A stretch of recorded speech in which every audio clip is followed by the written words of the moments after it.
Le deuxième point de la communication du président de la République a porté sur la nécessité d'une concertation préalable dans la communication étatique. Le président de la République a tenu à rappeler avec gravité que la parole publique engage l'État dans ce qu'il a de plus essentiel, sa crédibilité, son autorité morale, sa capacité à rassembler la nation et à préserver durablement la cohésion nationale.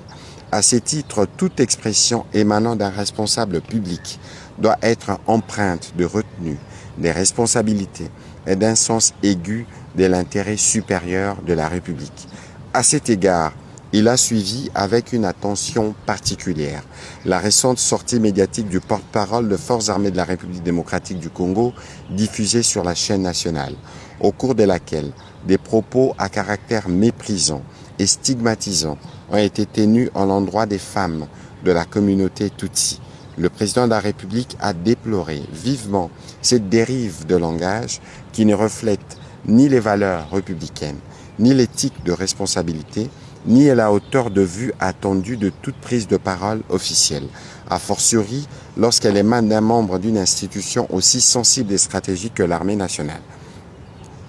De tels propos sont des natures à fragiliser la cohésion nationale, la cohésion sociale, à alimenter des tensions inutiles et à porter atteinte à l'image et à la crédibilité de l'État, tant sur le plan interne qu'externe. Il a dit approuver par ailleurs les mesures prises en son endroit, tout en rappelant avec insistance que la parole de l'État ne saurait être improvisée, émotionnelle ou approximative. Elle doit, en toutes circonstances, être portée avec retenue, responsabilité et clarté d'objectif, en particulier lorsqu'elle concerne des questions complexes, délicates ou susceptibles d'avoir des répercussions sécuritaires, sociales, politiques ou diplomatiques. À ce titre, le président de la République en a appelé à l'ensemble des membres du gouvernement, aux responsables civils et militaires, ainsi qu'à tous les acteurs de la communication publique, à éviter toute sortie médiatique incontrôlée, notamment sur les sujets sensibles touchant à la défense nationale, à la sécurité, à la cohésion sociale et aux relations institutionnelles. La parole publique doit demeurer un instrument de rassemblement, de stabilité et de confiance, et non une source de division et de confusion, a-t-il insisté.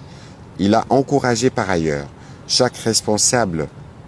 appelé à s'exprimer publiquement au nom de l'État, à se documenter rigoureusement, à maîtriser pleinement les enjeux de dossiers abordés et à mesurer avec discernement la portée de ses propos afin de préserver l'unité nationale, la dignité des institutions et la confiance légitime des citoyens dans l'action publique. Afin d'éviter la répétition de tels manquements